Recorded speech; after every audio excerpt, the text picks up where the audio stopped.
തൻ്റെ ഖിലാഫത്തിലൊരിക്കൽ ഇസ്ലാമിക സാമ്രാജ്യത്തിൻ്റെ അധിപൻ ഖലീഫ അലി ഇബ്നു അബീ ത്വാലിബ് റളിയല്ലാഹു അൻഹു തൻ്റെ പടച്ചട്ടകളിൽ ചിലത് ഒരു ക്രിസ്ത്യാനിയുടെ പക്കൽ കണ്ടെത്തുകയുണ്ടായി. അയാൾ അത് അലി റളിയല്ലാഹു അൻഹുവിൻ്റേതാണെന്ന് അംഗീകരിച്ചുമില്ല. അത് തിരികെ ലഭിക്കാനായി തർക്കം നിയമപരമായി നേരിടാൻ അലി റളിയല്ലാഹു അൻഹു തീരുമാനിച്ചു. ആ പരാതിയുമായി അദ്ദേഹം ശുരൈഹിനെ, അതായത് അന്നത്തെ ഖാദി ന്യായാധിപനെ സമീപിച്ചു. അലി റളിയല്ലാഹു അൻഹു പറഞ്ഞു, ഇത് എൻ്റെ പടച്ചട്ടയാണ്, ഞാൻ ഇത് വിറ്റിട്ടോ ഉപേക്ഷിച്ചിട്ടോ ഇല്ല.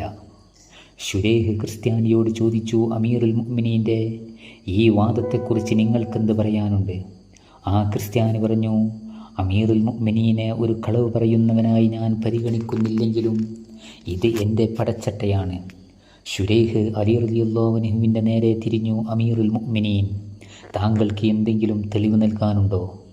അലി റളിയല്ലാഹു അൻഹു അപ്പോൾ ചിരിച്ചുകൊണ്ട് പറഞ്ഞു, ശുരൈഹ് പറഞ്ഞത് സത്യമാണ്, എൻ്റെ പക്കൽ തെളിവൊന്നുമില്ല.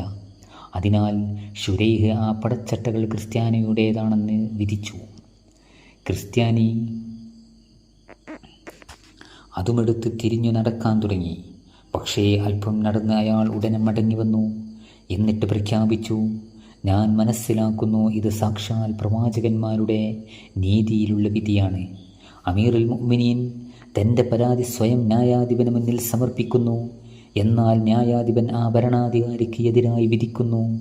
അല്ലാഹുവല്ലാതെ ആരാധ്യനില്ലെന്നും മുഹമ്മദ് നബി സല്ലല്ലാഹു അലൈഹി വസല്ലം തങ്ങൾ അല്ലാഹുവിൻ്റെ ദൂതനാണെന്നും ഞാനിതാ സാക്ഷ്യം വഹിക്കുന്നു. ഓ അമീറുൽ മുഅ്മിനീൻ, അല്ലാഹുവാണ്, ഇത് താങ്കളുടെ പടച്ചട്ടയാണ്.